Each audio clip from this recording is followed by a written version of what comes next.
to begin on this morning with a dire warning about the state of the world's air and oceans. Climatologists say global temperatures hit record highs last month. That's a key sign that major changes are needed in the fight against climate change.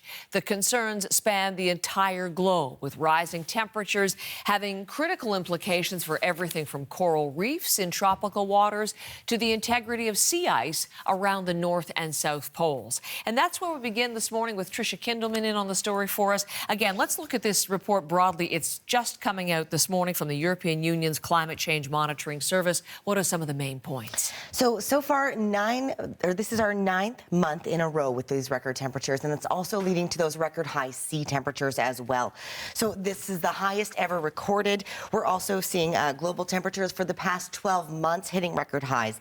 Now, this report has data from March of 2023 till February of this year.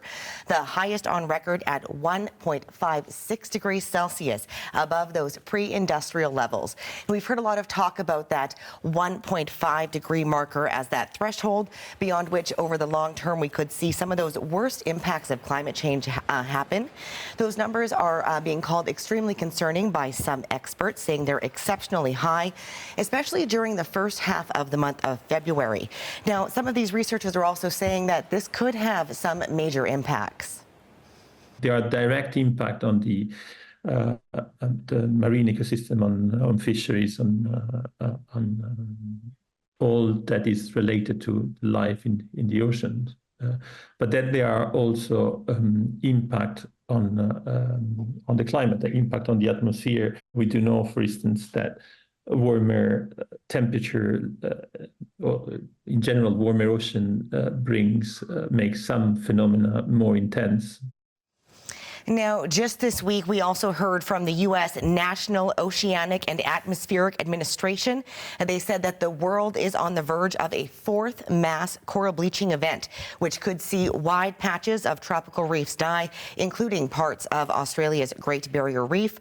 So some major implications that we are bearing witness to as we go through and digest this latest data.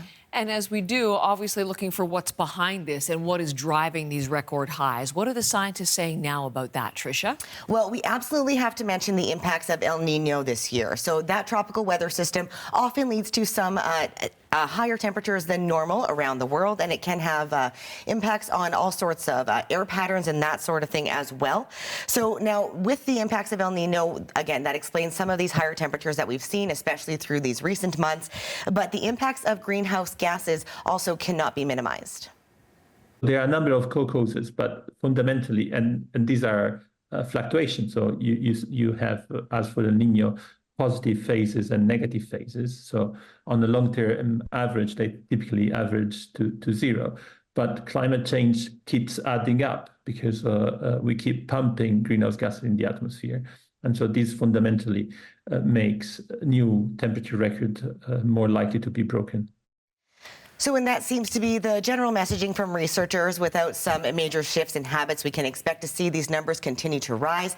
We've heard a lot about that degree and a half marker that we mentioned earlier. So right now, they do say that this is temporarily above that marker, but with some habit changes, it is possible to bring these numbers back down in the future. Hey, Tricia, thank you very much. The latest warnings, again, fresh for us this morning here on CBC Morning Live. Now, if you want to take a look at this further and compare the temperature where you live to historical trends, don't forget we have that online tool you can check out. It's CBC's Climate Dashboard, tracks current conditions and extreme weather in real time and puts them in context for you. So when we talk about the hottest February on record, you can see that context. And it's available this morning at CBC.ca/climate.